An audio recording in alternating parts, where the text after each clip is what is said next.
Cordial saludo, mi nombre es Luis Fernando López Carranza, estudio en la Universidad Abierta y Distancia UNAP, pertenezco al programa del CBT y estudio lo que es Ingeniería de Sistemas. A continuación estaré haciendo una presentación sobre las bases de datos. En primera aproximación se puede decir que una base de datos es un conjunto de información relacionada que se encuentran agrupadas o en estructura. Desde el punto de vista informático, una base de datos es un sistema formado por un conjunto de datos almacenados en disco que permite el acceso directo a ellos y en conjunto de programas que manipulan ese conjunto de datos. Para poder entender esto más en profundidad, vamos a ver la evolución y la historia de las bases de datos.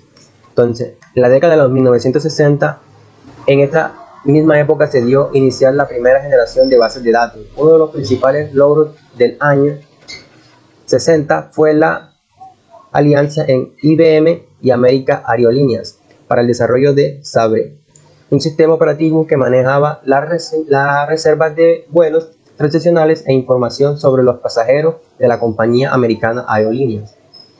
En la década de los 1970, Edgar Frank definió el modo relacional público en una de sus reglas para la evolución de administradores de sistemas de datos relacionados y así nacieron las bases de datos relacionales. A partir de los aportes de Cobb, multimillonario Larry Ellison desarrolló la base de datos Oracle, la cual es un sistema de administración de bases de datos que se detecta por sus transacciones, estabilidad, accesibilidad y multiplataforma, que lo podemos ver como Oracle. En la década de 1970, posteriormente en esta misma década se llevó a cabo el desarrollo de la IDS, desarrollo por Charles Babbage, supuso la creación de un nuevo tipo de sistema de base de datos conocido como el modelo de red, que permitió la creación de estándar de los sistemas basados en datos gracias a la creación de nuevos lenguajes de sistema de información. Es tendencia a cambio por un proyecto de IBM, el cual desarrolló técnicas para la construcción de un sistema de base de datos relacionados eficientes llamado System R.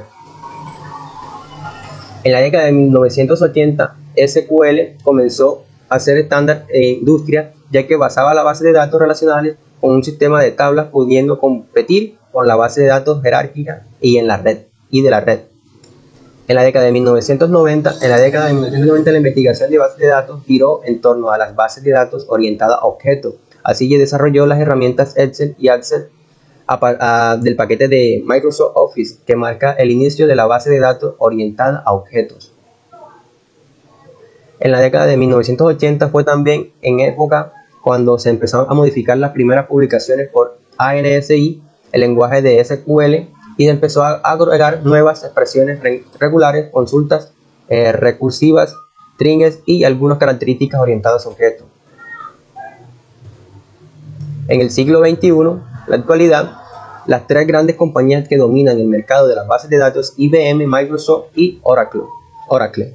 Por parte en el campo de Internet, la compañía que genera gran cantidad de información es Google, aunque existen una gran variedad de software que permiten crear y manejar bases de datos con gran facilidad, como por ejemplo LINQ, que es un proyecto de Microsoft que agrega consultas nativas semejantes a SQL, el lenguaje de la plataforma Net. El objetivo del proyecto es permitir que todo el código hecho en Visual Studio sea también orientado a objetos, ya que ante el LINQ, la manipulación de datos extensos tenía como concepto más estructurado que orientados a objetos, y es por eso que trata de facilitar y estandarizar el acceso a dichos objetos.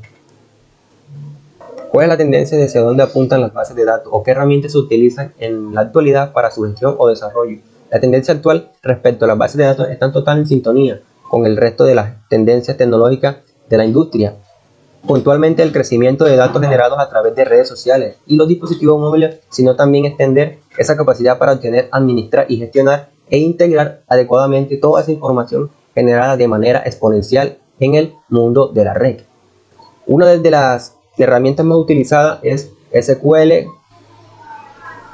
Es una herramienta gráfica e intuitiva diseñada para automatizar y simplificar los procesos de bases de datos. También provee una forma fácil de explotar y hacer mantenimiento de las bases de datos existentes. Permite hacer conexiones con otros remotos.